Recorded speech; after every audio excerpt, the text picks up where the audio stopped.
எல்லாத்துக்குமே ஒரு மிகப்பெரிய ஒரு கேள்வி எப்பவுமே இருந்துகிட்டே இருக்கும். எக்ஸ்பீரியன்ஸ் ஆனவங்க பெஸ்ட்டாக ஹேண்டில் பண்ணுவாங்களா, இல்லை ஃப்ரெஷர்ஸ் பெஸ்ட்டாக ஹேண்டில் பண்ணுவாங்கன்னு இல்லையா? இப்போ ஒரு கம்பெனியில் உதாரணத்துக்கு ஒரு 20 வருஷமாக எக்ஸ்பீரியன்ஸ் ஆன ஒருத்தர் இருக்கார் அப்படின்னா, அவருக்கு எல்லா ஷார்ட் கட்ஸுமே தெரிஞ்சிருக்கும். எந்த பிரச்சனை வந்தாலுமே சாஃப்டாக காமாக ஹேண்டில் பண்ணிடுவார். இதே ஃப்ரெஷர்ஸ் வரும்போது அவங்க ஏஐ யூஸ் பண்ணுவாங்க, ஸ்பீடாக ஒர்க் பண்ணுவாங்க, நியூ ஐடியாஸ் எல்லாமே ஜென்ரேட் பண்ணுவாங்க. இனிஷியலாகவே இவங்க 2 பேருமே ஒருத்தரை அக்செப்ட் பண்ணிக்கவே மாட்டாங்க. அவர் டூ ஃபாஸ்ட் அப்படின்ட்டு எக்ஸ்பீரியன்ஸ் சொல்லுவார்.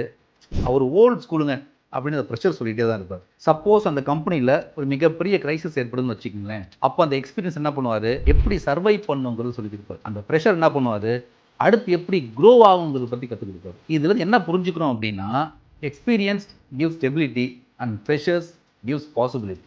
ஒருத்தர் ரூட்னா ஒருத்தர் விங்ஸ் மாதிரி.